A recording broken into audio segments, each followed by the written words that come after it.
Hey, what's up, everybody? Ryan from Sports Card Radio. Back at you with show number 24 of the R-rated podcast. 24, Kobe Bryant. One of his numbers for the Los Angeles Lakers to be retired, along with number 8 coming up this season. Will be interesting to see what the ticket prices are for those games and how that goes. Closer you get to the court, you're going to spend a lot more than that. Topics on today's show: one big one and then some little ones, and then I might be able to throw in some bonus topics at the end. Another group-breaking scandal. Oh no, it happened again. If you remember, D&T Sports Cards, aka Brandon Cooks, 1099, swapping out cards on camera during a group break. Well, it happened, or another breaker and hobby store owner has been accused of swapping out cards during a break. There is video, and we'll let you know what happened in this instance and what has been the response from the accused hobby store owner and group breaker, who I did call. There is a hobby store associated with this breaker, owns a hobby store, has a phone number. I did call and leave a message when it went to voicemail.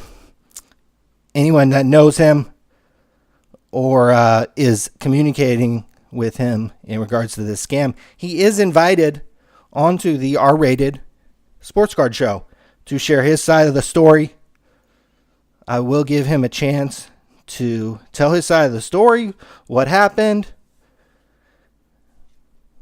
At this point, he is pleading his innocence, and would love to give him a fair shot to explain that and see what he has to say. So he's more than welcome. I will stop what I'm doing to do a phone interview with the accused group breaker that we'll be talking about on today's show, and several others, because this kind of puts group breaking into the spotlight. It's kind of been out of the spotlight probably in some sense for the last year and a half. But it kind of puts it back in, these scandals, these things that have happened. And we'll talk about some of the things surrounding group breaking and the industry as a whole. A couple other quick topics, as this will be a group breaking heavy show. A couple criticisms for Topps. We'll share those. Lonzo Ball, there's going to be some criticisms about him, and I'll kind of walk you through those, and they have nothing to do with his father. It's more his game and what the perception will be of him, both from Laker fans and the people who are going to be buying his cards, and also his detractors, Laker haters. What are there going to be their kind of mantra to kind of say that Lonzo Ball isn't that good or isn't as good as Laker fans hope or think he's going to be? Arizona Fall League starts next week, I believe. Ding, ding, ding. That kind of alerts me that I need to get my shit together and travel down to Tempe, Scottsdale area and watch some Arizona Fall League baseball. Been doing that for the last 4 or 5 years. I don't know too much about these prospects, but I'll touch briefly about my experience and, like if you go get autographs and like kind of what to expect if you're going to these games and so forth, and who you're going to see, and share at least a little bit of insight, where you can stay, all kind of little tips about the area, since I not only go to Fall League, I've been to spring training, I think 4 or 5 different times too. So area I spend a lot of time in. It's a lot of fun. Couple little topics at the end if we have time. I'm not going to stretch this out any more than we have to. Need a little help. Mentioned on one of these shows I had a Beanie Babies Authentication idea. Well, I've kind of continue to conceptualize it, and I'm ready to kind of say this is what I'm trying to do or what I'm thinking about doing, And if anybody has any insight or help or just ideas or something I'm not even really thinking about, would love any kind of advice or insight. And lastly, if we really have time, selling tickets in the kneeling for the national anthem era. I've been selling NFL tickets for the last 4 years. So the last year has been really interesting, or the back half of last year, and then really the last week has been pretty interesting to see the reaction to this. So if we have time, I have some thoughts there. And I had to wake up at 4 a.m. this morning to sell some East Coast tickets because I'm on the West Coast, and got to get up pretty early if you're trying to hit the East Coast games, the 1 o'clock games over there. That's 10 a.m. for me. So you got to get up early and get rid of these tickets. And I had about 30 that I was losing money on, and can't tell you how frustrating it is. First time all year that I've had to wake up and move tickets like that at the end. And, anybody who's a business owner and tells you that everything's always good. Oh, business is always good. Every time you ask them, oh, business is good. They always say business is good. Pretty much 9 out of 10 or 99 out of 100 businesses are going to tell you business is good. The guy who doesn't is probably the guy I would listen to and trust, because he has some experience. He's had some failures. And, this week I made money this week, and I didn't spend a whole lot of time. I took even like Thursday and Friday, I was off doing some Amazon stuff because I'm going to ramp that up eventually. So I took a couple days to just explore some Amazon ideas. So certainly probably put in less than 20 hours on the tickets, but a couple hours this morning were excruciating, and we should have done the podcast after that because every other word would have been R-rated. It truly would have been R-rated, because probably the most upset I'd been all year that I sacrificed 3 hours of sleep to have to get up and move these 30, 40 tickets I had at a loss. So brutal, but let's get into the scandals and the happenings in the group breaking world. Curveball Sports Cards, a hobby shop that recently opened in Michigan. Well, this guy also dabbled in group breaks as well, which is probably a smart idea if you own a hobby shop or you have any kind of presence in selling this stuff. Well, Curveball Sports Cards and Gamings and Collectibles is accused of swapping out cards during a group break, a la Brandon Cook's 99, the D&T sports card guy who did it. I believe it was back in May, if I recall correctly. Collectors who saw this, I guess this guy was selling spots via Facebook. They began blowing up this guy's Facebook and Twitter pages, both his personal and business ones, when this kind of got passed around some Facebook card scammer groups with the video that proclaims to have evidence of him pulling the Brandon Cooks to 99 swap. Product in question looks to be 2017 Bowman Chrome Baseball, which I believe recently came out. And there's about some minute-long videos that are floating around. The video has been since deleted by Mike Wilson, who also goes by MW73 Breaks. So his hobby store was Curveball Sports Cards and Gamings and Collectibles, and the owner is Mike Wilson. He goes by MW73 Breaks. And you can see this, and I'm going to be perfectly honest. I don't watch a lot of breaks. I can't tell you the last time I bought into a break. It's probably been well over a year. But if I was watching this, I probably wouldn't have noticed unless I was really watching closely. Some more eagle-eyed people who are watching this stuff and who are certainly have a financial interest or are bought in can see that there is definitely some shuffling of cards in the background. That is undisputed, or at least I hope that's undisputed, because you can clearly see some shadows and some movement as he holds what appears to be a Max Schrock. I would know who this guy is if I kept going to Stockton Ports games. I'm sure it's an Oakland A's prospect autograph. I'd probably be able to give you a whole scouting report on this guy a few years ago if he was coming through the league, because I saw all the A's prospects turned Addison Russell. I saw him for a whole season. So while that card, he's holding up that autograph close to the screen, there's some shuffling going on in the background. So you can see this video if you want to. You can go over to sportscardradio.com. I put Curveball Sports Cards Bowman Group Break Scam. That's the title of the article, but it's with a question mark at the end, because the owner of the shop, and now if you remember the Brandon Cook scandal, the D&T Sports Cards guy, he kind of owned up to it, or he did own up to it after he was accused of swapping out these cards. Well, Mike Wilson, he posts on his personal Facebook page, or at least I think so, because it has a picture of presumably a wife or a girlfriend there with him. Here's the response from the owner after he's getting blown up saying that he swapped out cards. Have any of you opened HTA Choice Bowman Chrome? Or seen any opened at all? There are thin white decoys on top of card 1, card 2, card 3, and a white decoy on the back of card 3. There was no cards change out whatsoever. I've been at our homecoming game and festivities after the game, and my phone was left at the shop. I grabbed my phone, and I'm being tagged in a bunch of bullshit and tons of messages to my wife and family by a bunch of real cool individuals on Facebook.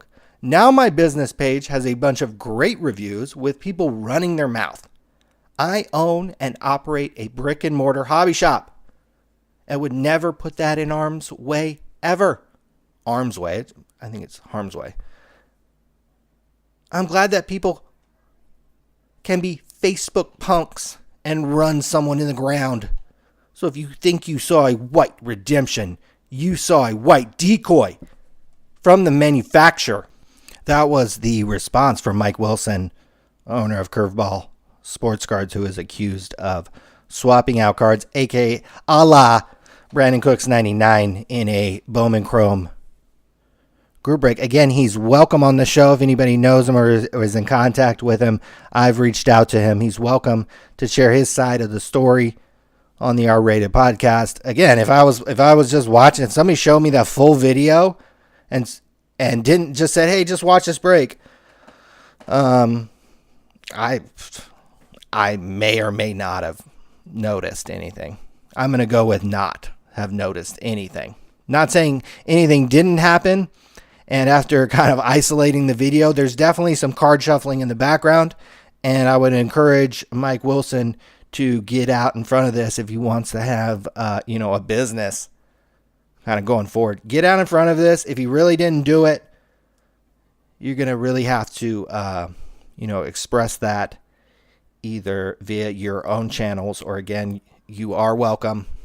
Onto the show, I'll basically just ask you about what happened in the video, how long you've been doing breaks, all things about your business, and give you a shot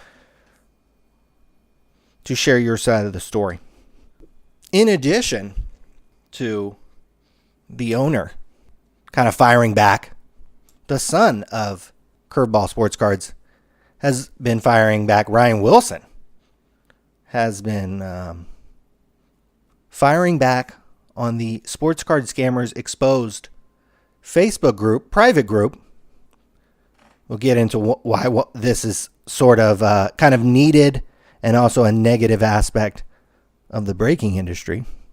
But are huge long threads with comments and kind of popcorn worthy reading of the son kind of coming in and defending his father, which, many or may potentially most sons would do in this case if they believe their father was innocent.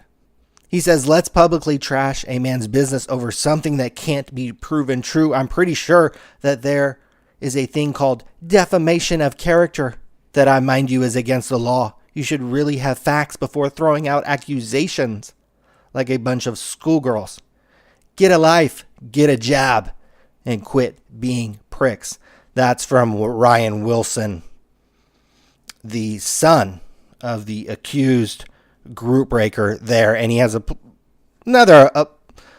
plethora of other comments that are kind of strewn through this sports card scammers exposed group.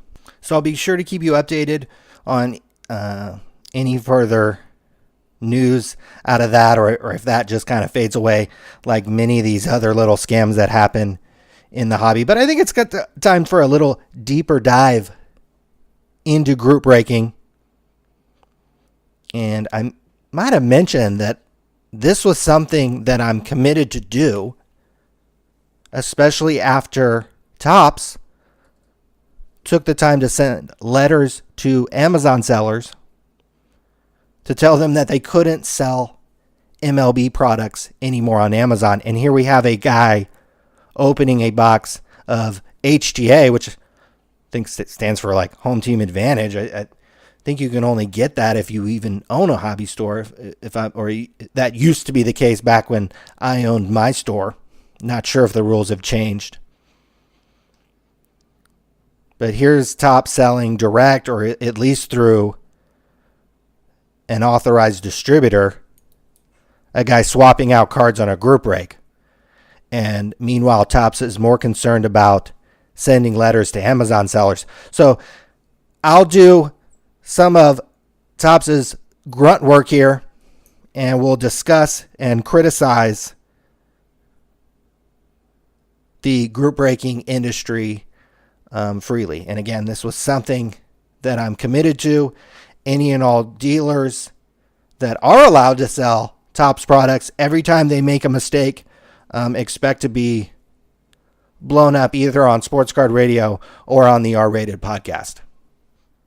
One thing I would love to ask someone at Topps or someone associated with the MLB PA, because that was the license and the brands that Topps kicked off Amazon, is would they rather somebody, and this was one of Curveball's social media handles, or his main social media handle, Will Dick 69 was this Facebook group breaker who is accused of swapping out cards during a group break. Now, whether he swapped the cards out or not, the thing I would ask Topps and the MLBPA is Will Dick 69 the type of channel that you want your licensed products being sold out of? This is a hobby shop owner, a guy who maybe is buying direct.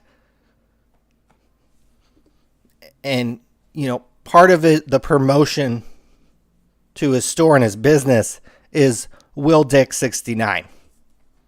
That's how I first learned about the guy, is Facebook group breaker Will Dick 69, and that just struck me.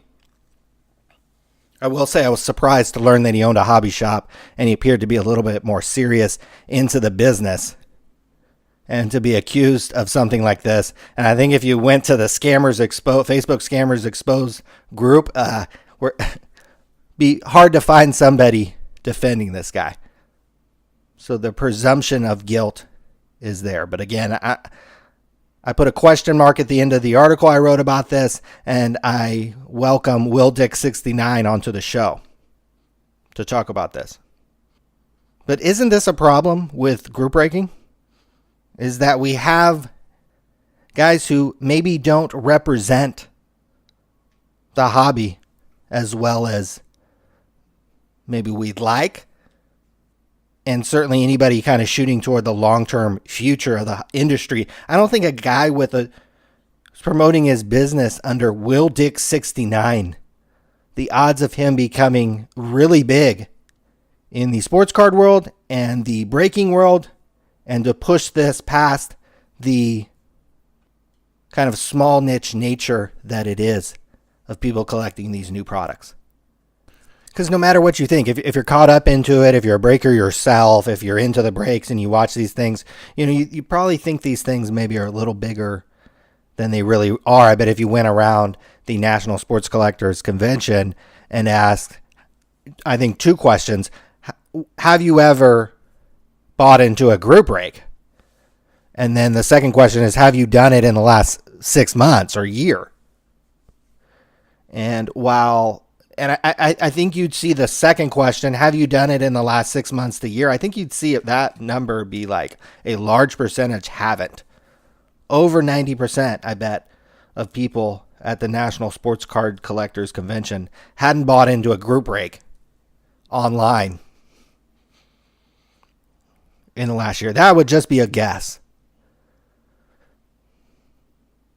This is primarily kind of feeding into this new card market, and Panini and Topps primarily pumping cards into these distributors and group breakers, and to just turn this stuff over as quickly as possible. But isn't a lot of the ways these group breaks are sold gambling? And I'm not talking about the fillers and the raffles and all that stuff. That's already kind of clearly established here. But isn't it, if you buy into something on a website and then you get nothing, or that the chance is that you get nothing, isn't that gambling? I'm not saying that's right or wrong, or that we shouldn't have the right to spend our money how we want. I actually believe that. But a lot of states have a lot of restrictions on gambling, fantasy football, betting in general. Strict laws. Even some offshore places that can't even theoretically be touched by the United States government, they ban some U.S. states. They're like so scared that maybe someday the arm of the government will come after them. Isn't this a lot of this just gambling? You know, these high-end packs that only have 10 cards. And if you're selling it by the team, by 28 teams, a lot of people probably don't get a card. Now, there's probably some legal ways around this. Or perhaps there are. Or at least something to cover your ass. Make it clear that they're getting an index card from you, or they're buying a 99-cent pack, and oh yeah, the bonus item is this break that you're involved in. That's the way to sell it on eBay. And it's unclear if selling group break spots is or isn't against eBay policy. Probably couldn't get very many people who would be able to even answer that for you. But one thing you can do is sell something like an index card or a pack or a pen or a couple base cards, and your bonus item is you're involved in this group break that's going to take place on this date, and you have the New Orleans Saints or you have the Los Angeles Lakers, or however it works. And theoretically, that's not gambling. You're just paying maybe a premium for this base card or this top loader or this signed index card in order to get into this, in order to benefit from the bonus item, which is the break. That's probably the wording and how a lot of this has to be sold, but it isn't like that. We all know it isn't like this. Some of these guys don't even have a website. They're running these things on Facebook. A lot of group breakers do or don't ship base cards. I mean, how bullshit is that? That I buy into a product and I technically don't get in everything. I would hope that the breakers that do that not only have that bolded and highlighted and like big size font on every page there is to buy into a break, that we don't ship base cards. And that's something that is announced before every video. Because I would never buy into a breaker that didn't send me the base cards. I mean, I'm sure there's a lot of people that don't care about that or would rather not get them. And it certainly saves the breaker a lot of money. He might even be able to sell those cards if he really wants to take the time and you have that in volume. So if this is gambling, or kind of a form of it, and may or may not be legal if under a microscope and pressed, this can never get that big. Or if you're breaking, you don't want this to get that big. You don't want to return to the 1990s and a big spotlight gets put on the industry and a flood of new money and interest and media comes in and starts looking at this. You don't want the MLBPA alerted and to see guys like Will Dick 69 breaking the brand new product of the day and accused of swapping out cards in the back. That'll make them go running to Amazon to sell product. Another thing is there would be a lot of eyeballs. Is it gambling? What if somebody took it up in a state legislation, or really took a look at it? One example I can give you is the online poker boom of kind of the early to mid 2000s. There were guys who really made money. I mean, millionaires. These guys were straight balling, just living that Vegas lifestyle, getting affiliate check money and getting endorsement and sponsors. I mean, these guys were straight killing it. You didn't even have to win a tournament. There were guys who were not even that good of poker players and were getting six-figure endorsement deals. The internet poker money was just, we're talking about billions upon billions, millions upon hundreds of millions of dollars, billions of dollars. But the whole time, the smart people in the industry were kind of warning that, hey, you know what? If this gets really big and the government kind of cracks down on this, this whole thing could come crashing down in a hurry. And that's exactly what happened. The sites running these essentially these gambling sites all got shut down. One had to pay a settlement of like a tremendous amount of money. I think $1 billion or hundreds of millions of dollars. One site, Full Tilt, ran off with players' money. Obviously, this is much bigger and much more mainstream. And certainly online poker was much more popular than, say, sports cards in general are today, and certainly the niche down business of group breaking. But you could see why you wouldn't want this to get really big.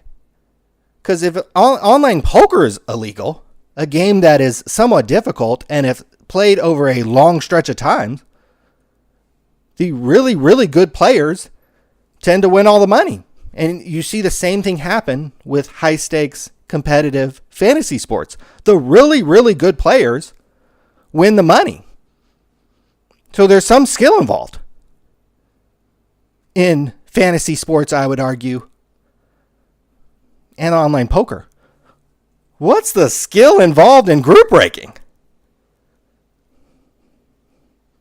If you're buying into this is literally gambling. So while you buying into group breaks are probably never going to come into kind of any repercussions, but if you're one of these, quote, gambling site operators, and that's what you group breakers are, you're running an online gambling site.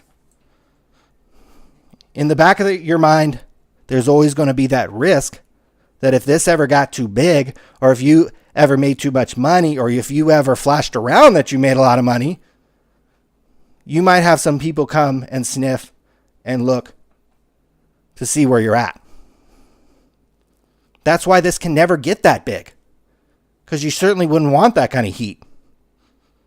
So that's what these sites are. They're online gambling sites, and anything that deals in the fringe of state law or federal law, there's money to be made there. Because one, it's going to be unregulated. There's going to be a lot of people who are never going to touch it from a business perspective, because there is that risk. And trust me, if Topps or Panini was public and there was kind of ongoing news about the company and its business, I would be screaming to high heavens on all the stock websites and message board that the greatest risk to this business is that part of their dealer network that keeps growing kind of dabbles in this questionable legality. And you could make the case, I think I could make a very good case, that these guys are running online gambling sites and apply state gambling laws to that or federal gambling laws to that. And each state is a little different. Each state allows certain things like lotteries and stuff they get a cut of. They don't want you to get any cut of anything that might be questionable at any kind of scale. So that's why this can't get very big. And I think this is why Topps and Panini will never do it themselves, or may not do it themselves, unless they do look into the legality of it. And you're selling something like this online across state lines. If I'm selling spots in New York or maybe Nevada, or California, how does that apply to somebody buying a spot in Montana or maybe a very conservative state like Utah? Who just, as an assumption, I didn't look it up, would have strict gambling laws. I was laughed at many, many years ago when the group breaking business was very, very small and you had a few small players, much smaller than even it is now, and it's still kind of a niche business in the hobby. But we're talking about there was a small handful of guys doing this online, and I was called by Kevin Isaacson, the guy who runs the industry summit. Again, this is many years ago when I was allowed to go to the industry summit. I can't remember when I was banned, but it was several years ago. He called and asked me about group breaking, and I told him that, well, watch. I said, the one thing I remember telling him was, well, watch when Blowout and DA are going to be doing breaks. And he laughed at me. He said, no, they just pack and ship stuff. They're never going to get into that business. Sure enough, 6 months to a year later, both Blowout and DA, I think Blowout more so, they kind of feed into the breakers. They kind of allow breakers to buy product from them, maybe at a reduced rate. They have some guys like Blowout TV that do breaks for them. They're probably a little more than involved in DA, but DA I think still has, like, what is it called, DA Carwell Live or something. They do breaks, right? So I knew this was going to happen. I'll stop short in saying that Topps and Panini will eventually hire somebody to do it themselves. But if they have some people look into it and they do it, and they say there's a way to sell these spots legally without it being online gambling, they should do this themselves. And I think any group breaker who would be opposed to that isn't thinking clearly, because I think one thing it would do, it would legitimize that part of the industry, and it would, as if you ever have group breaked or can conceptualize kind of group breaking, it takes a little time to fill the spots, do the break, sort the cards, ship all the cards out. I mean, it's a whole process involved in these things. And that's probably why you see guys like Will Dick 69 and the Brandon Cooks the 99 guy, these little Facebook group breakers who are popping up, and you're scratching your head thinking, like, how do these guys even fill spots? Like, who are these unknown gambling site operators? How are they just filling spots? Well, it's hard to break multiple, cases in one day. So when 2017 Bowman Chrome comes out, or a really popular product, or something that could easily sustain many, many breaks, I mean, you only need at most, 30 customers to fill a Bowman break? You don't need that many customers. And if there's enough demand for it, lots of breaks are going to fill. But one group breaker doesn't have the capacity, in at least today, to do all that, especially a product like Bowman Chrome or, Bowman, that's base heavy, and even you're flipping through the cards.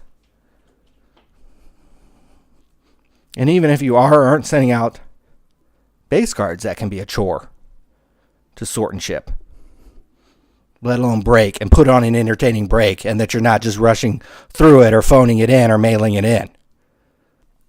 It takes time to do these breaks. If it is even somewhat viable or popular in the hobby, when a popular product comes out, it's going to take multiple breakers across probably several platforms to fill the capacity to be able to fill, break, sort, pack, and ship, especially some of these more base-heavy products. So if Topps and Panini decided to hire somebody at minimum wage, or decide to authorize breakers to only break with them, and they'd supply them with the product, and think about that from a group breaker perspective. You never have to buy anything. You'd just be getting paid to break. You still couldn't fill the capacity needed for when a popular product comes out. And we have, baseball rookies hitting 50 home runs. That's going to drive a lot of products. You have, an incredible NBA rookie class that we've talked about on this show. And my brother has began hyping next year's NFL quarterback class as one of the top in many years or ever. at least from a football card perspective. And this is the same guy who predicted that Zeke Elliott would do what he did, but better yet, predicted that Dak Prescott would pretty much be doing what he is doing now. And I don't know a whole lot of guys that were on the Dak Prescott train that early. So you have the potential for this industry to kind of keep growing. You know, we saw national attendance really big and a little bit more of a spotlight maybe on the industry. And Topps and Panini having at least 1 or 2 day a week doing group breaks where you could buy in some kind of quote legal way would set a standard for the industry and be a model for how things are to get done. It would actually be a really good thing. And I don't think breakers see it that way. When I was allowed to go to the industry summit, I was struck by the inaugural group breaker meeting that they had there. This is many, many years ago. But a lot of the same guys are still involved. I was struck that the first thing that was brought up at this kind of group breaker meeting with all these guys in the room was the fact that they needed to come together and have a blacklist for all the people that were rolling them with chargebacks and credit card scams. And I was thinking to myself, like, dang, this is the first thing you guys bring up when you're all together. You're kind of ragging on your customers, or at least your blacklisted customer. This is a big concern for them. Not kind of any ethics or any kind of standardizations on how to break, or at least some rules or the possible legalization or it not being legal. No, they kind of wanted to talk about their customers, the customers that were scamming them, and kind of come up with a way to solve that issue. That was kind of the main issue. So that struck me that, you know, these guys aren't really thinking about the business. They're thinking about how can they put a few more points on their margin. If you aren't factoring in getting rolled or losing some money from chargebacks and credit card stuff, and you're running an e-commerce business, let alone you're running an online gambling site, then guys, you guys are in kindergarten. You guys are literally in kindergarten. Because that number is going to be a pretty high number, and that's something you have to account for. Second thing is, when these kind of scandals come out, the Brandon Cooks to 99, or this recent one with Curveball and Bowman Chrome, most group breakers kind of stay silent, at least on social media. I mean, these guys are kind of blasting stuff every day. Why isn't this a marketing opportunity? I won't steal your cards. Come break with me. I'm honest. Why don't you condemn this guy who does this publicly? It would kind of give good faith to you and could potentially draw new eyeballs and business to you. Because again, there's a lot of people who won't get involved in this stuff. And especially when they see stuff getting swapped out. And those are the two, if you think about it, the two main stories in the group breaking world this year is Brandon Cooks to 99 and potentially this curveball guy. It's not good, guys. Long term, maybe you're still selling the spots, and I understand that. You're working in a fringe area. You're running an online gambling site. There's only a certain amount of people, and you may think there's a lot of breakers, but there's really not. We're talking about what, 100 to 200 at most or less? Certainly the ones that are doing it seriously, we're talking about probably 50 or less. It's only a certain group that is going to take this risk. Maybe a lot of people don't think about it like that. But I challenge you to come up with something that you buy online or you go into a store and you buy into this, and the chance that there's a chance that you'll walk out with nothing or that you'll receive nothing. Literally nothing. Only times I can think of that is when I go to Vegas and I play slots or I play blackjack and lose or play craps and lose.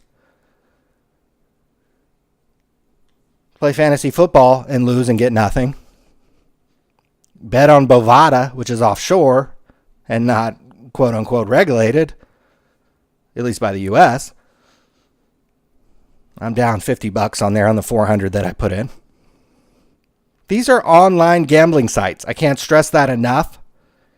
And that is something that's going to hold the industry back. Because this can't get big. Or you guys could end up like the poker players who owed millions and some of whom went to jail. We all remember the epic advertisements of DraftKings and FanDuel a few years ago. But there were a lot of sites involved in that, and fringe sites and smaller sites, and guys I met at like conventions and affiliate conventions, like Draftster and all these things. Like I would talk to these guys, and I would literally look at them in the face and be like, man, you guys got an uphill battle. Like is the goal to get bought by one of these larger companies? And they kind of looked at me like I didn't know what I was talking about.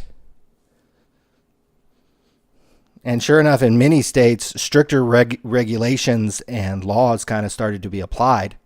And we started to see the money, the interest, and the availability of these sites kind of go away for some people.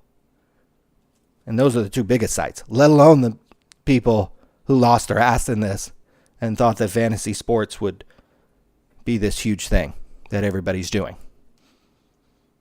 It's a niche thing. And so it's breaking, and it has to remain there. Can't be a huge light shined on it. The main risk factor for a group breaker really isn't increased competition, because that's just to meet the capacity, because you can't break 50 cases in one day unless you've got a team of people doing there. Now your margin is getting whittled down. The capacity when a big product comes out like Bowman Chrome or any of these products that break well, or there's interest in the first week or a couple weeks after release, it's got to meet capacity. So that's why you keep seeing these fringe group breakers. Will Dick 69, the guy who did the Brandon Cooks, they're able to fill these spots. The risk factor for group breakers really isn't the increase in that. To me, it's really two things. We've talked about the legal issues. Those could be, a catastrophic or a potential game a game killer if enough light was shined on the business and how it's run. To me, the danger isn't Panini or Topps doing group breaks. It's somebody or the companies doing it automation and basically cutting you out as a group breaker. I've mentioned on this podcast many times that, boy, ePack would be a perfect way to do group breaks. All the cards are literally already kind of packed, shipped, and sorted anyways. I mean, that's the specialty of Check Out My Cards. They're already sitting over there. They've already figured out a way, fairly easily, to randomize these packs in a box or case or however it works. And people have trusted that and spent a lot of money on that site. Millions of dollars have been spent on that site. Upper Deck could very easily sell group break spots automatically that ran 24 hours a day with no host needed, with nothing, because the back end of the site, the sorting, packing, and shipping is already taken care of. The randomization kind of it and displaying the packs, well, they already kind of do that anyway. They already sell packs in an automated fashion anyways. So if Topps, Panini, or Upper Deck, or all three of them, or perhaps a third party, gained trust or built a business around automating the process, maybe of not only buying packs and boxes like ePack, but also doing breaks. Because while I haven't done a break in over a year, gosh, if Upper Deck ePack, a site that I've logged into every day for the last year and trust and have spent money on, if they had cheap $5, $10 breaks, like I said, I couldn't tell you 99.9% of hockey players would walk by me on the street and I would not recognize them, wouldn't know who they were. But boy, I'd be buying into some automated hockey breaks. Then maybe it prompted me when it went live. Better yet, after the break, just send me a video and I could watch it then. Or I can click a button and see all the cards that I got. Everything would be automated. It's something they're already doing, just not in break form. To me, the danger for group breakers is that this does get, again, another reason why it can't get big enough, because eventually the distributor or the card company or a bigger third party will want to come in and squeeze all you little mom's basement guys out, all you guys who think you're making money now, but aren't thinking about, 5 years into the future, are you still going to be doing that? That's not that long time from now. 5 years is not that long a time. A lot can change in that time. And if, a light is shined on this business, if things become more digitalized, we've seen these card companies dabble in these fake card apps. Obviously, I believe Upper Deck is doing it right with EPAC.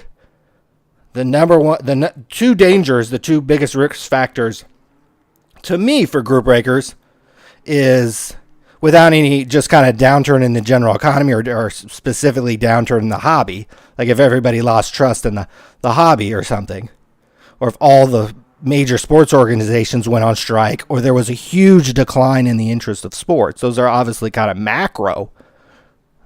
big macro risk factors. I think if you narrowed it down, some of the more general ones are two: the legal issues that we've discussed, and also the danger in automation. So we've spent 45 minutes talking about this. Again, I predicted that this industry would get bigger many, many years ago when there was only a handful of guys doing it. I said Blowout and DA Cardworld would start breaking, that it would get to that size and those guys would become a player in it. And I was laughed at, and it turned out that I was correct. So I feel like I can speak on some authority with this because I have been tracking and following this little niche part of the industry and the business almost since the modern conception of it in the last 5, 6, 7 years.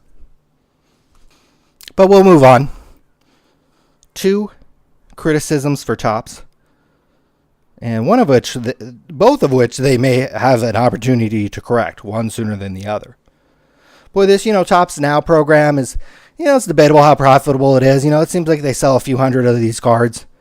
And, meh. I think some people like it. I think if you looked at the average card printed, it might be even a little down this year. And aside from the Aaron Judge ones, especially if you took Aaron Judge out of the mix. So it tends to be a rookie, or when they do the relics or the autographs, is when this thing does well. But they're able to turn some cards over, and they seem to make, several cards per day for various things, walk-off singles and little events. And I don't really care about it that much at all. Obviously, the Giants have been one of the worst teams in the league. But the fact that Matt Cain, who threw 5 shutout innings after not starting for a month, after announcing that he was going to retire after the game, after getting emotional about it in interviews, and to not have a card to him or to memorialize that is just, what's this program for?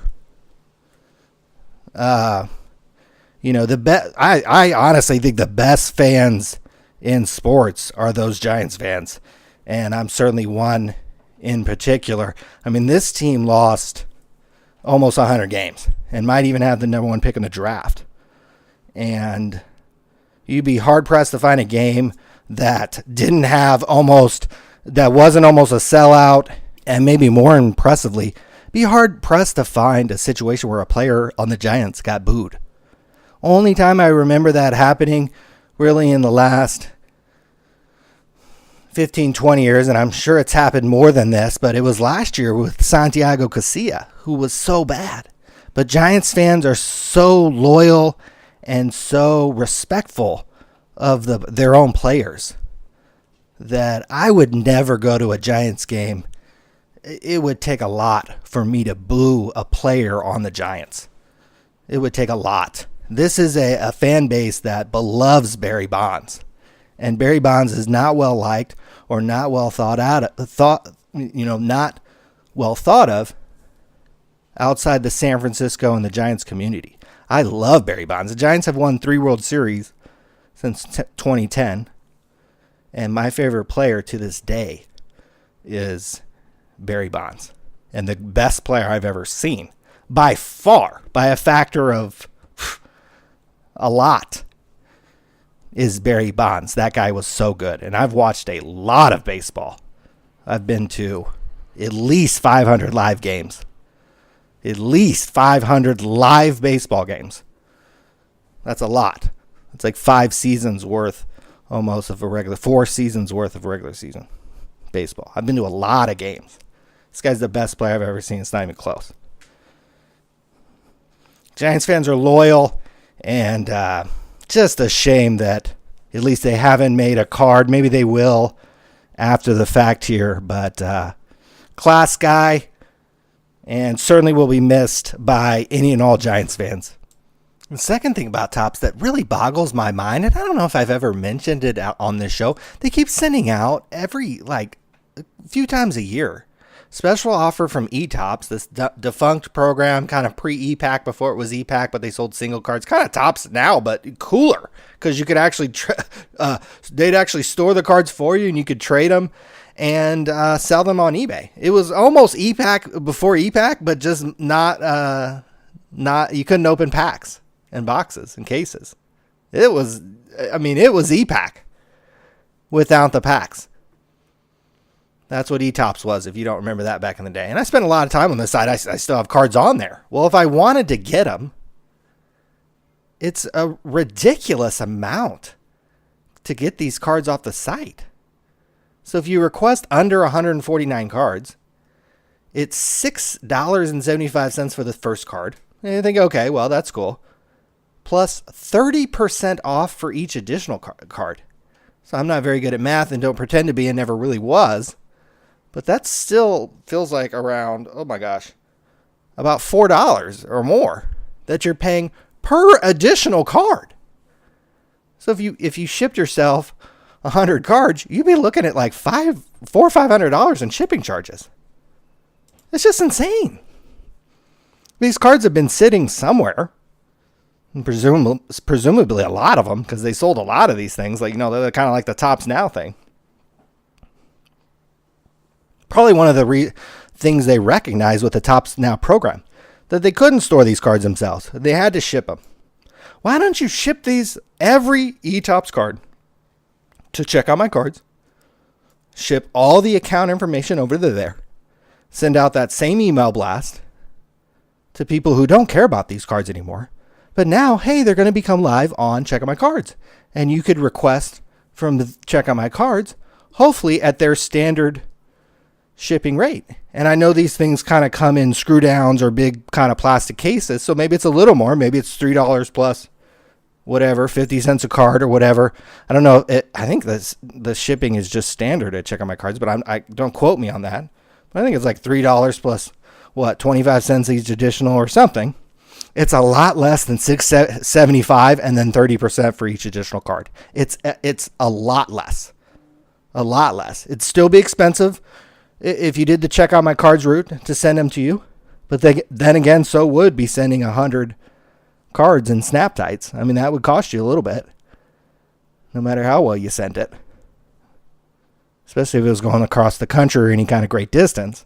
But Check Out My Cards could do this more efficiently. They could kind of open up the market for these cards. Some of these cards are nice looking cards. Some of them are collectible to this day and desired. But they're stuck over on this site with like $20 shipping. The advantages for Topps, one, it would create this kind of new market maybe for these cards and revive at least this a little bit, and a little bit of faith in what happened here. Kind of end the eTopps story maybe on a better note than it is now. But it'd presumably get all these cards out of some kind of paid storage. Now, why are you sending the email out if you're not trying to get rid of these cards? It seems like they're trying to get rid of these cards. Well, call Tim from Check Out My Cards. He could process these cards. These cards already have some kind of database. Maybe he'll be able to kind of just walk the database over. Certainly the account information, and send that same email blast and say, hey, guess what? It's going to be a lot cheaper to ship these cards to you. And some people maybe will be pissed who've been sending cards to themselves and paying $6.75 and 30% off additional. But it just seems ridiculous that this hasn't been done. Or I don't know. Maybe there's a reason for it. Maybe Check Out My Cards doesn't want to do it. But every time I talk to him, it's like, yeah, I'm ready to drop everything and work with Panini or Topps and do a second ePack or do something probably along these lines. Anything. handle the redemptions for him. He's told me that, that he, instead of them using some other third party or themselves or whatever, let him handle it all and process those redemptions and be able to ship them out to customers. So I don't know why this isn't being done or thought of, and maybe there's a reason, but I'd be interested to hear it. Lonzo Ball, baby. Lakers had their first preseason game. I think I'd have to look up the stats, but they're fairly modest. They were like 6 points, 5-6 assists, 5-6 rebounds, a couple steals. The one guy who did shine through was Kyle Kuzma, who we've mentioned on the show, who was like the Las Vegas Summer League MVP. I mean, this guy couldn't miss from three ball, from mid range. I mean, this guy is a sneaky kind of late first round prospect who could turn into a pretty good player for the Lakers. Led the team in scoring on the first preseason game. So now we're starting to rack up a little bit of a resume for this guy. He won Summer League MVP, played well virtually, I think, in every game, and in the first preseason game leads the team in scoring. So story's starting to check out for Kyle Kuzma. Same for Lonzo Ball. But here's the criticism I mentioned at the beginning of the show, that there are going to be people who are going to criticize Ball because, again, very modest stats of 6 points, 5 rebounds, the 2 steals kind of thing. He's not overly flashy. He's not going to put up Westbrook numbers or Harden numbers or Steph Curry numbers or any of these like superstar guys who are just fantasy stat fillers. Lonzo Ball is going to be a good fantasy guy because he's going to give you points in multiple categories, but he's probably not going to be the best fantasy guard or stat guard, especially while somebody like Westbrook's in the league in his prime. And so that is going to be the number one criticism for Laker haters or Lonzo Ball haters, is they're going to go after the fact that, well, his numbers really aren't that good. Well, he can't come down a lane and just dunk like Westbrook. And Westbrook's, kind of the comparable guy that a lot of guys are pointing to right now, who's putting up those average triple-double numbers.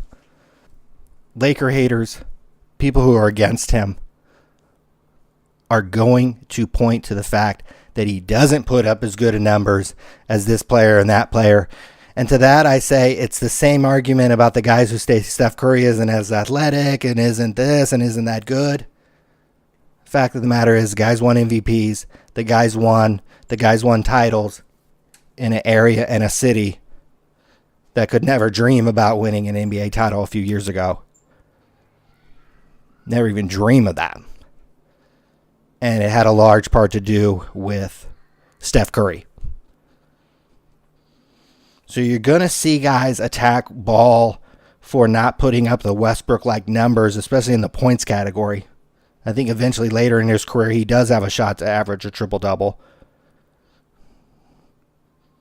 But that won't matter with Laker fans. There was a funny short video.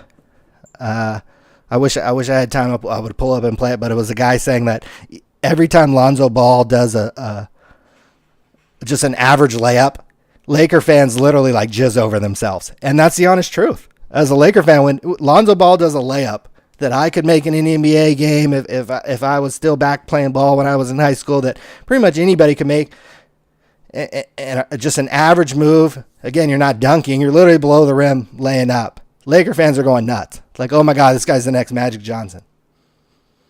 And other fans are going to sit back and laugh and be like, that was a regular layup. Westbrook's, doing windmills, and this guy's, going between the legs, and this guy's scoring 30, 12, 15, and 7. Don't fall into that. It's not going to affect his card prices. He has a certain aura around him right now. I'll snap by any of his base cards from any of the low or mid-range products for 50 cents to $1 each if you want to sell. And that's Lonzo Ball. He's going to be one of the most valuable rookies, even if he doesn't win Rookie of the Years, and certainly if he doesn't put up the best stats, which is, highly probable. The Fall League's coming up next week. I'll either be going, I think I'll definitely be going that first week, and I may stay a week or 6 or 7 days, but definitely going to try to catch 5 to 10 games. And I love it out there. It's really a lot of fun. There's a lot of different places you could stay that are relatively close and kind of either drivable or Uberable. There's definitely the potential to catch 2 games in one day. You can catch sometimes the 1 o'clock and the 6 o'clock without having to do a lot of driving, especially if it's like Mesa, Scottsdale, and Salt River. Not a whole lot of, it's not a long trip between those stadiums. So sometimes you can watch the first game, maybe, you finish it out or you leave in the 8th or something at 4:30 or 5, go maybe grab something to eat and then catch the 6:30 game in Salt River or Scottsdale. That's the fun part, and you're always going to see big name guys. I've seen Bryant, I've seen Corey Seager, I've seen Aaron Judge, I've seen Cody Bellinger, saw Tim Tebow last year. Most of the big name prospects are guys who have really come up and do well the last few years. You see them at this fall league, so it's fun to go. I do not know much about any of the top guys playing right now, outside of a few of the Giants guys and maybe a handful of guys here and there. So I'm excited to do probably a little research, maybe on the plane or when I'm over there, and see who's who. You could stay. I like the Phoenix, Tempe, Scottsdale. I know they play some games over kind of further north and stuff, but I like that area. You could stay. A lot of good Airbnbs available in Phoenix, Scottsdale, and Tempe. Tempe is more for that college, ASU's right there and stuff. They have a big like Mill Avenue, that bunch of bars and nightlife and stuff. So if you're kind of looking for that kind of younger vibe, you can stay down in Tempe. A little more of the old town, old school, older money up maybe in Scottsdale, kind of the prime part of Old Town Scottsdale there, where the Giants stadium is and where they play night games and day games there. Or you could stay over in Phoenix, which is not far from either Tempe or Scottsdale. And Mesa, you'll be going to Mesa quite a bit, probably over at the Cubs Stadium. And you can stay over in Phoenix maybe at a hotel or Airbnb. And if you wanted to, you could stay further up north where they play a lot of games at Salt River. It's not one almost every day during the fall league. And there's a casino out there, and you're about, I think it's like a 15-20 minute drive into Old Town Scottsdale, either on the freeway or I think it's down Scottsdale Road. You just go straight down that and run into Old Town. So you're pretty close. You can see 2 games a day. Airbnb or the hotels. Lots of places, lots of options. And a couple different vibes. Younger vibe Tempe. Older, kind of older school vibe, maybe Scottsdale. With some nightlife and some club and some younger vibe too. And then Phoenix is, kind of depending where you are, kind of can have some different culture too. So something to look forward to. And I'll be definitely talking about who I saw and what happened down there at the Fall League in a couple weeks. Here's my Beanie Babies idea. If you have any suggestions or something I should think about, let me know.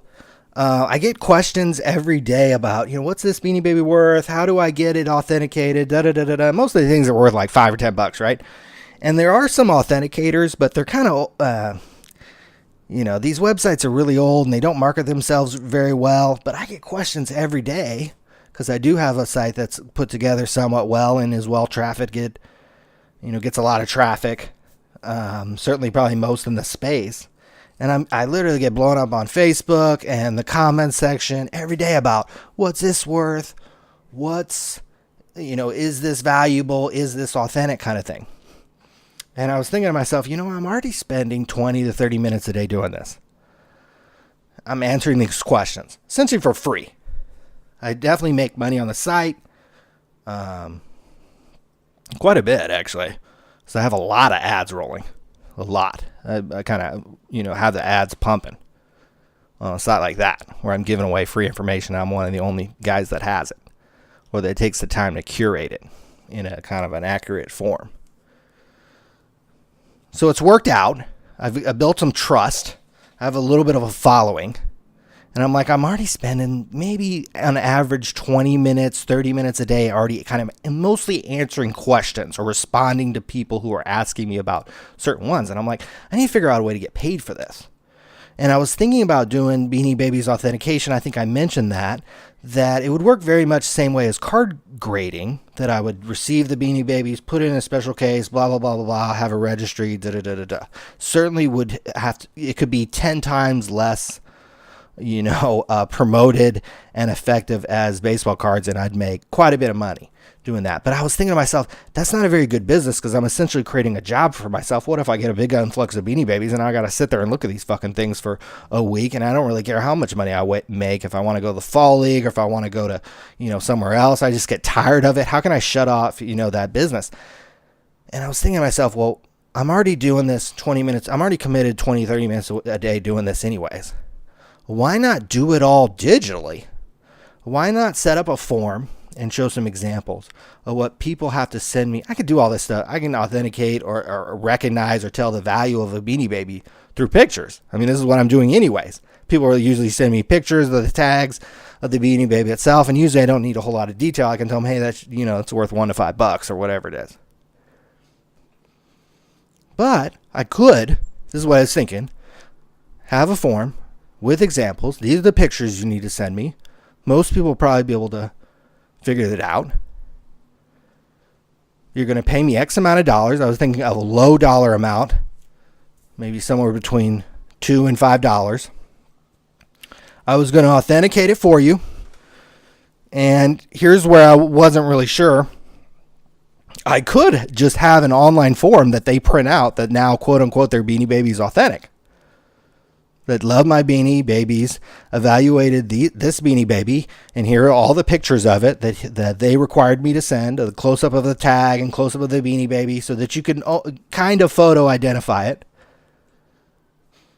And this person said it was authentic. The other step, I was thinking, well, I could send them my own authentication thing. I could send some kind of sticker that they then put on this, either on the one of the tags that says this has been authenticated by Beanie Babies. Here's the serial number. Go check it and keep an online database. I figured the online database would be pretty easy to maintain, because I would be requiring them to upload the pictures to show me. So that's what I would be using for the database, so that you could go back through by serial number and either photo match or match the sticker associated with this authentic Beanie Baby. So I hope I explained this kind of well. Think about it. It's kind of like card grading, but just not taking possession of the card. And you may think, well, boy, who would do that? Or God, nobody would do that in the card world, because it's a completely different industry, and you have to separate yourself from cards and Beanie Babies. It's a totally different world. There's not as much money flowing through it. But again, I spend 20 to 30 minutes a day answering questions with people saying, hey, what's this worth? Is this authentic? I think I could, at a low dollar amount, say, hey, well, yeah, I do it. I do authenticate them.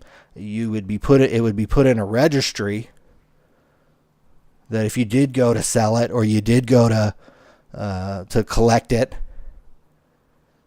it would be part of your authentic Beanie Baby collection. It wouldn't be something that would raise the value on these things like you would if you grade a card, potentially. It wouldn't be getting a scale. It wouldn't get a 1 to 10 score. Again, that's typically not a factor in Beanie Babies or how they get authenticated. A lot of times you're just authenticating them. And what most people don't realize is most Beanie Babies don't have counterfeit versions floating out there. It's only a select few that got really popular, or China got a hold of them, or somebody, the counterfeiters did, and during the kind of peak popularity, these got put into the market. But it's only a certain 50 to 75 of them out of the 12 to 1500 of them that are out there. It'd be easy to do. It's something I'm already doing. And if you have any insight or suggestions for me, again, separate it from cards, separate it from this huge value, or that I've got to run this what if you authenticate one that's not authentic? It wouldn't be that big a deal. Like, that would be maybe a big story in the card world, or kind of a scandal. In the Beanie Babies world, it wouldn't be It's less tight knit. Again, I probably have the most popular site and have the most popular reach, or at least update it the most. Spend 20 to 30 minutes kind of mostly answering questions. So one way to monetize that time that I was thinking about, and then also solve a problem, because a lot of people ask me this question, and the authentication services out there are really outdated, don't have very good sites. I would be uncomfortable probably sending in anything of value.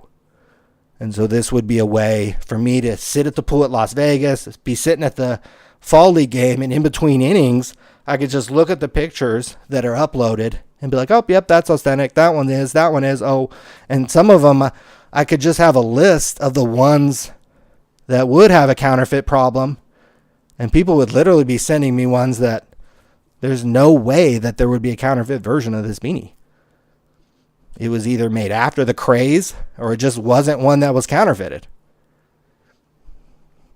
So it would be literally one click. Oh, yep, that's real. And that's all I would have to do and get paid for it. So it'd be one click, and then I would get paid whatever, $5 to $10. Now, is there an extra step? Do I send them a certificate? Do I send them a sticker to put on it? For sure, an online registry, for sure, with photo matching so that you could bring back up those photos of the beanie specifically. And a lot of them have some kind of unique trait, either maybe a crease in the tag, or something that makes it stand out maybe from the other ones, especially since these things have a little bit of age on them, kind of like baseball cards. This one's a little off center, this one's got a little nick over here. Cards can, each card, especially the older ones, you can kind of differentiate of them because of the condition. So let me know if you have any ideas, thoughts, or things I should be concerned about. And I would love to hear it. sportscardshow@gmail.com or sportscardnews on Twitter. Last topic. Selling football tickets, like I said, it was kind of a rough week when you have to get up at 4 a.m. and you expected a $10 to $20 move in the positive direction toward the end of the week, Friday, Saturday, and into Sunday, and you actually got a $10 to $20 move in the other direction. So that's always kind of a sick feeling, and I've been selling for 4 years now, or over 4 years. I kind of know when this is going to happen. I saw it kind of late, probably early Saturday, maybe late Friday, early Saturday. I was like, oh, this is not going to be as good as I can, as a week as I was going to hope. And you can't flood the market with how many tickets I had. I couldn't just flood the market and rud these things out. It would alert literally the price may have gone down to like next to nothing. Because I've made that mistake before, where I'm like, oh, I'll just get rid of all these right now and they'll sell real quick. No, you end up scaring all the other sellers, and then the price literally goes to like zero.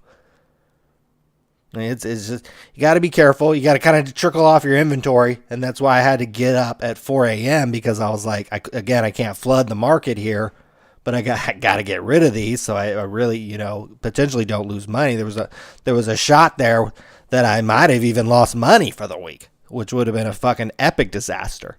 But I was able to get rid of the last, I can't remember, it was like 30 tickets that I had toward the end. It didn't actually end up being as bad as I thought. It actually was okay, but again, just okay. So rough week. The kneeling's definitely a factor. Again, I've been doing this for a few years. 100% of the kneeling's a factor. Other anecdotal evidence to this: on Sports Card Radio, one of the most popular pages the last week or two is the NFL address list, team address list, which I think my brother put up, probably one of the first pages he ever put up on the site. Not a thing that gets a lot of clicks or whatever, because I would assume there's some other sites that do this better, or maybe not a lot of need to find a whole list of the entire address. But this is a page that's all of a sudden turned into first or second most popular page, on the site for the last couple of weeks. And I think people are upset. Most people I talk to, randomly, Uber drivers, I interact with a lot of kind of people, especially in that regard. I take a lot of Ubers and cars and travel a little bit. They're pissed at these players, and they generally agree maybe with Trump specifically, or more generally, many people kind of agree with the criticism of the players for kneeling. And this is certainly going to factor in on attendance. Looks like maybe potentially ratings are down. I thought I saw a little blurb, didn't read too much into it, but it looked like ratings were down. Attendance, ticket prices, and for sure, I've been doing this for 4 years. Ticket prices are way down. And it's impacting me financially. So I feel like I'll talk about this because, again, it's impacting me financially from almost like a job perspective. And I think that's one way, that's certainly how I look at it, that this is almost like my job. So now my job is being affected by these kneeling players, and more specifically, kind of the criticism from Trump, regardless of what side you're on. It's impacting my employment. And I wrote down a couple thoughts here. I feel like there's a few sides of this. Trump, obviously campaigned on Make America Great Again. And so on one side, calling out these football players is really an advantage politically to his base because it pleases this kind of Make America Great crowd, or some of them, because it's kind of standing up for the flag and the anthem and patriotism and, just that whole thing, that it really pleases these people. There are probably a lot of people who support Trump because with his stance on the NFL kneeling and agree with him. I've talked to people who share this with me. Just random people that you meet. And especially if they find out that I sell football tickets. So while it works for him in one angle, it kind of defies one of the Make America Great campaign promise for jobs. Because now isn't my job being affected by Trump putting his thumb on the scale of this American institution, the NFL? This thing that is like wholly American, the NFL and football. NFL provides a lot of meals for not just the players, the owners, or, a lot of the ticket takers and the people who sell tickets and the TV people. And, what if the ad money gets drained out of, the NFL football business because nobody's watching? You don't think all those TV people lose their job, and the camera people, and on down the line? And I'm like a bottom feeder. I'm literally sitting here flipping tickets, checking my card style. So I'm like a nothing burger, but it's starting to affect my job. And I wonder, as a president who campaigned on, Make America Great Again and jobs, we're going to, what are you doing putting your thumb on the scale, or at least thumb into Twitter, criticizing this American institution that provides a lot of jobs and a shit ton of money to a lot of people? And so if I were to speak to Trump as somebody who, at least the last few years, have depended upon this income from indirectly or directly from the NFL, I would say, dude, I don't care if you want to stand or sit. I don't really care. I have probably more people telling me that you're right. Why can't you do this in the background? Why can't you call or text message or tweet or have one of your countless personnel people or whoever, employee, get with these owners and NFL people and say, you need to have a rule like the NBA that these guys stand for the national anthem, period. Or I'm going to start tweeting. Start threatening to tweet. Don't fire. Maybe pull out the gun and threaten before you start firing. That's all I would say. But that's one of the things I would say to him. Don't choose the political gain, the fact that you are probably appeasing some people politically, that you're taking the stance against the players. I understand that. I get that. But you're doing it almost at the expense of jobs. And that portion. And to me, that's more important. You could almost do both. I feel like he could do both. He could be pressuring the owners and the commissioner in the background on the phone, politically in somewhat the background, and not sacrifice any kind of ratings loss or ticket loss or potential job loss if we see a downturn in the NFL. So all of this revolves around hatred for Trump. And I think Trump could use that to his advantage more. And he could use that as leverage, especially, he's quote unquote a negotiator or whatever. That's kind of what he's known for or portrays himself to be. Well, shoot, dude, you got the biggest leverage in the world because he could tweet against the NBA. He could tweet against a player. He could tweet against the NFL and potentially really hurt its business. So I would just do this in the background, especially to American businesses. If you want to tweet about China and these other countries taking our jobs, do that or shift your focus there. I personally, some of these players kneeling now are just doing it as a reaction to Trump. Kaepernick knelt. Here's a direct quote from him. "I am not going to stand up to show pride in a flag for a country that oppresses black people and people of color." That was August 2016. So last year, 14 months ago, Kaepernick said this. And I'll remind you that at that time, Barack Obama was president. So for me, Kaepernick has at least some validity. I don't know what you want to call it. He at least has some credibility in his kneeling because he was doing it when a black guy was president. And he specifically has said, again, this is a direct quote from him, "I'm not going to stand up to show pride in a flag for a country that oppresses black people and people of color." A couple guys on the Niners joined him. Maybe a guy here around the league joined in on him. But there wasn't that many people doing this.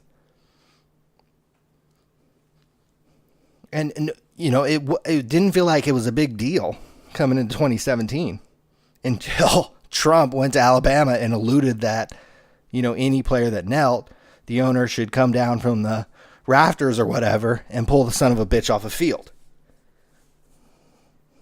And I guarantee you, if Trump tweeted tomorrow that all these group breakers are living in mom's basement and are fucking pieces of shit, you all would kind of, quote, come together and rally around each other and stroke each other off and pat each other on the back and get people to kind of come and defend you. So I don't blame kind of these NFL players for kind of rallying around each other.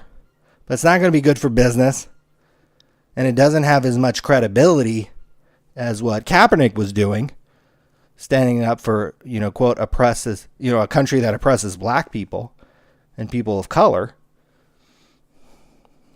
And he was taking that stance, not while Trump was president. And in fact, while a guy that black was president.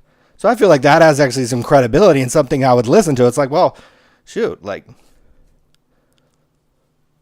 and I think since then, some of that, the police violence and socioeconomic issues, there's a lot. It's a deep, deep issue. I think for Kaepernick and a few other guys. I think the rest of these players or some of these guys are just doing it because Trump called him a son of a bitch. Which I don't blame. But I think at the end of the day, Trump gets, dude, just do this in the background. Call Jerry Jones. Call Roger Goodell. The NBA has a rule that you have to stand. I think since Chris Jackson or Mahmoud Abdul-Rauf did it. So a league is doing it. I'm sure you could have got the NFL to adopt this. That you lose your game check or you're going to get suspended if you don't stand. Or stay in the locker room and sit down over there and then come out for the game. And maybe we'll fine you a small amount for not being on the field at, quote, start of the game. And do it that way. I don't know. But it's affecting business and it's affecting jobs. And that should play above over any kind of political gain in taking one side or the other. That's just my opinion. And the yin and yang in life is that I saw in Trump's tax plan that he was going to lower the overall tax rate for pass-through LLCs or kind of pass-through income, which is exactly what I have. That was going to go from something like a max of 35 down to like 25 or 20. And I was like, oh, well, wait a sec. Maybe if even if I don't make as much money, I won't be taxed at such a higher rate. So maybe that'll make up the difference. So Trump has a chance to redeem himself. I think the NFL players do too. The league does too. But it's going to be hurt tremendously, and it may never get as big as it once was, or it may take generations or many, many years to get back to that. Or it may become more of a TV sport like baseball, or nichely popular, regionally popular. Again, the Giants are selling out and losing 100 games. They're regionally popular here. They have, a rabid fan base who still watch the games even when they're really bad. That's not true, everywhere around the country, and it's just fans of the Giants doing that. I guess the only thing that could potentially change all this stuff, legalize sports betting. If you had some kind of legalized federal law, or many states involved, or more legalized, that could get it done. That's certainly more interesting than fantasy sports, and would get more involvement and be a bigger business, and would be a gold rush in effect to sports betting. That would have an impact on group breaking too, but we're already way, way over. I wanted to do this. And going to wrap this up. See you later. And we'll be back soon. Probably talk about the Fall League coming up in a couple weeks. And we'll give you an account or a report when I get back or when I'm down there.